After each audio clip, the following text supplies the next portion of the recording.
Hello hi అండి, welcome to Kranthi cuisine cooking channel. ఈరోజు మనం శబరిమల అయ్యప్ప స్వామి ప్రసాదం తయారు చేసుకోబోతున్నామండి. ఇది టేస్ట్ 80% అచ్చం అలాగే వచ్చింది. ఈ ప్రసాదం అందరికీ అందుబాటులో ఉండదు కాబట్టి మనం ఇంట్లోనే అలా టేస్ట్ వచ్చేలాగా తయారు చేసుకోబోతున్నాం. చూసారు కదా, కలర్ చూస్తేనే అర్థమైపోతుంది టేస్ట్ అనేది కమ్మగా ఉంటుందని. అవునండి, టేస్ట్ కూడా చాలా బాగుందనమాట. ఇంట్లోనే ఈజీగా ఈ ప్రసాదం ఎలా తయారు చేయాలో చూపిస్తాను. ముందుగా ఇవి రెడ్ రైస్ అండి, మనకు మార్కెట్లో దొరుకుతుంటాయి. ఇవి బ్రౌన్ రైస్ కాదు అండి, అలాగని మరీ రెడ్ రైస్ కూడా కాదు. రెడ్ రైస్ అంటే మరీ రెడ్గా ఉన్నాయి దొరుకుతాయి. మీరు చూసి ఇలాంటివి ఎగ్జాక్ట్గా తెచ్చేసుకోండి. ఇప్పుడు ఒక కప్పు బియ్యం తీసుకొని 1-2 సార్లు వాటర్లో వాష్ చేసేసుకొని వాటర్ అనేది పూర్తిగా వంపేసుకోండి. 1 కప్పు బియ్యానికి 3 కప్పుల తాటి బెల్లం వేసుకుంటున్నాము. ఖచ్చితంగా 3 కప్పుల బెల్లం అయితే పడుతుంది అండి. మనకు రైస్ ఉడికినప్పుడు క్వాంటిటీ ఎక్కువైతుంది కాబట్టి 3 కప్పులు పడుతుంది. ఇప్పుడు దీంట్లో 1 కప్పు వాటర్ వేసుకొని పక్కన పెట్టేసుకుందాం. ఇప్పుడు స్టవ్ పై ఒక కడాయి పెట్టేసుకొని దాంట్లో 1/4 కప్పు నెయ్యి వేసుకొని అది కాస్త వేడైన తర్వాత మనం వాష్ చేసి పెట్టుకున్న బియ్యాన్ని నీట్గా కడాయిలో వేసుకొని నెయ్యిలో తడి అలాగే బియ్యం అనేది మంచి సువాసన వచ్చేలాగా వేగించుకోండి. ఇలా వేగించుకున్న తర్వాత దీంట్లో 1 కప్పు బియ్యానికి 3 కప్పుల వాటర్ యాడ్ చేసుకుంటున్నాం.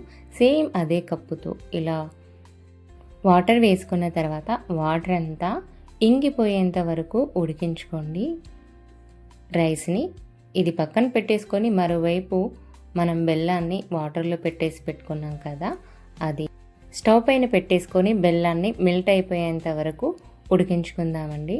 చూసారు కదా, ఇక్కడ ఆల్మోస్ట్ బెల్లం అనేది మెల్ట్ అయిపోయింది. ఈ గిన్నెని పక్కన పెట్టేసుకొని ఒకసారి బియ్యాన్ని చెక్ చేసుకుందాం. చూసారు కదా, వాటర్ అనేది పూర్తిగా ఇంకిపోయిన తర్వాత ఒకసారి అన్నాన్ని చెక్ చేసుకుందాం. అన్నం అనేది పలుకుగా ఉండకూడదు, అలాగని మెత్తగా ఉండకూడదు, మధ్యలో ఉండాలి అన్నమాట. పలుకుగా ఉంటే ఏమవుతుంది అంటే మనం మెల్ట్ చేసుకున్న బెల్లం ఎప్పుడైతే వేసుకుంటామో తర్వాత మెత్తగా అవ్వడం కాదు అన్నమాట. అందుకోసమని అన్నం కాస్త సాఫ్ట్గా అయ్యేలాగానే ఉంచుకోండి. ఇప్పుడు కరిగించుకున్న బెల్లాన్ని వేసుకొని ఒకసారి చక్కగా కలిపేసుకొని మూత పెట్టేసుకొని మధ్య మధ్యలో అడుగంటకుండా కలిపేసుకోండి. ఇలా కలుపుకున్న తర్వాత చూసారు కదా, ఇలా రావాలి పైన నురగలు నురగలుగా. ఇలా వచ్చిన తర్వాత దీంట్లో సన్నగా కట్ చేసి పెట్టుకున్న 1/4 కప్పు ఎండు కొబ్బరి అలాగే పచ్చకర్పూరం అనేది ఎక్కువగా వేయకండి, ఫ్లేవర్ బాగా వస్తుంది. ఇప్పుడు 1/4 టీ స్పూన్ యాలకుల పొడి కూడా వేసుకొని కలుపుకొని ఇంకాసేపు ఉడికించుకోండి మూత పెట్టేసుకొని. ఈ ప్రసాదం అనేది తయారవ్వడానికి కాస్త ఎక్కువ టైమే పడుతుందన్నమాట. గ్యాస్ని తక్కువ ఫ్లేమ్లో పెట్టేసుకొని నెమ్మదిగా కుక్ చేసుకోండి. చూసారు కదా, ఫైనల్లో ఇలా వస్తుందండి.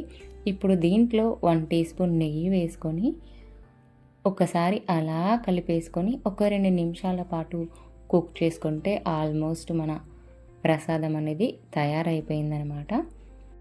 ప్రసాదం అనేది పర్ఫెక్ట్గా తయారైంది అని ఎలా తెలుసుకోవాలి అంటే ఇలా గంటలోంచి కాస్త అన్నం పైకి తీసేసుకొని ఇలా చెక్ చేసుకోండి. చక్కటి ఇలా తీగపాకం రావాలి, అప్పుడే మన ప్రసాదం తయారైంది.